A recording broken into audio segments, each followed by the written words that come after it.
Hello friends, మీరు రోటి పచ్చళ్ళు చేసేటప్పుడు పచ్చిమిర్చి ఎన్ని వేయాలి అనే విషయం కరెక్ట్‌గా తెలియడం లేదా? ఎందుకంటే కొన్ని పచ్చిమిర్చి ఘాటు ఎక్కువ ఉంటాయి. మరియు కొన్ని పచ్చిమిర్చి ఘాటు తక్కువ ఉంటాయి. అయితే మీకోసమే ఒక మంచి టిప్ చెప్తానండి. సో, మీరు ఈ వీడియోని కంప్లీట్‌గా చూడటానికి ట్రై చేయండి. ఈరోజు చందూస్ లంచ్ బాక్స్‌లో వంకాయ రోటి పచ్చడిని ఎలా తయారు చేయాలో చూద్దాం. ఇక్కడ నేను తెల్ల వంకాయలు 3, పచ్చిమిర్చి 15 మరియు కొద్దిగా చింతపండు తీసుకున్నాను. మీకు ఎస్టిమేషన్ కరెక్ట్‌గా తెలియనప్పుడు కొంచెం పచ్చిమిర్చి ఎక్కువే తీసుకోండి. తెల్ల వంకాయలైతే రోటి పచ్చడికి చాలా బావుంటాయి. స్టవ్ ఆన్ చేసి హై ఫ్లేమ్ పెట్టి కొద్దిగా ఆయిల్ పోసుకొని, ఆయిల్ హీట్ ఎక్కిన తర్వాత ఇంకా స్టవ్‌ని సిమ్‌లో పెట్టి, ఇప్పుడు పచ్చిమిర్చిని సగానికి విరిచి వేసుకొని ఫ్రై చేసుకోండి. అలా వైట్ కలర్‌లోకి వచ్చేంత వరకు పచ్చిమిర్చిని ఫ్రై చేసుకుంటే, అప్పుడు పచ్చడి పచ్చివాసన రాకుండా ఉంటుంది. ఇప్పుడు ఈ పచ్చిమిర్చిని ఒక ప్లేట్‌లో తీసుకొని చల్లారబెట్టండి.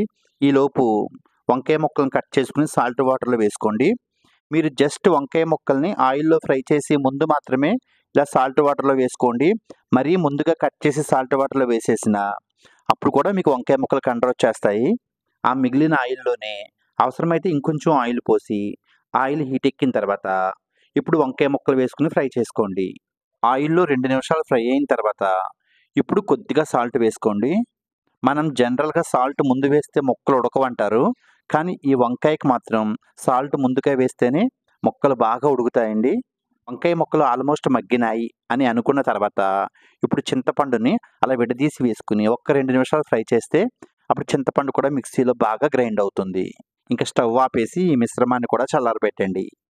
ముందుగా ఒక చిన్న మిక్సీ జార్‌లోకి ఆల్రెడీ చల్లారిపోయి ఉన్న పచ్చిమిర్చిని వేసుకొని మెత్తటి పేస్ట్‌లాగా గ్రైండ్ చేసుకోండి. మీరు ఈ పచ్చిమిర్చి పేస్ట్‌లో సగం వరకు తీసుకొని, వంకాయలతో పాటు మళ్ళీ మిక్సీ పట్టుకోవాల్సుంటుంది. ఒకవేళ మీకు ఘాటు సరిపోకపోతే, అప్పుడు మళ్ళీ పచ్చిమిర్చి పేస్ట్ యాడ్ చేసుకోవచ్చు. మీరు ఆ విధంగా పచ్చిమిర్చి ఘాటుని బ్యాలెన్స్ చేసుకోవచ్చు. ఒక 2 వెల్లుల్లిపాయ రెబ్బలు, పావు టీ స్పూన్ జీలకర్ర మరియు మీ రుచికి సరిపడా కల్లుప్పు వేసుకోండి. ఈ వంకాయ రోటి పచ్చడికి కల్లుప్పు వేస్తే టేస్ట్ అదిరిపోతుందండి.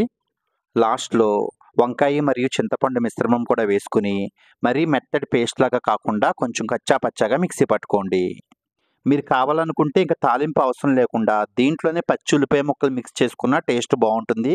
ఇప్పుడు తాలింపు కోసం ఒక చిన్న బాక్స్‌లోకి పావు టీ స్పూన్ ఆవాలు, పావు టీ స్పూన్ జీలకర్ర, ఒక 2 టీ స్పూన్ల మినపప్పు, 2 టీ స్పూన్ల పచ్చిశనగపప్పు, లైట్‌గా దంచిన 2 వెల్లుల్లిపాయ రెబ్బలు మరియు 4 ఎండుమిర్చిని తీసుకోండి. జనరల్‌గా రోటి పచ్చళ్ళు టేస్టీగా రావాలంటే ఇలా తాలింపులో పచ్చిశనగపప్పు, మినపప్పు మరియు ఆయిల్ ఈ 3 కొంచెం ఎక్కువగా ఉండాలండి.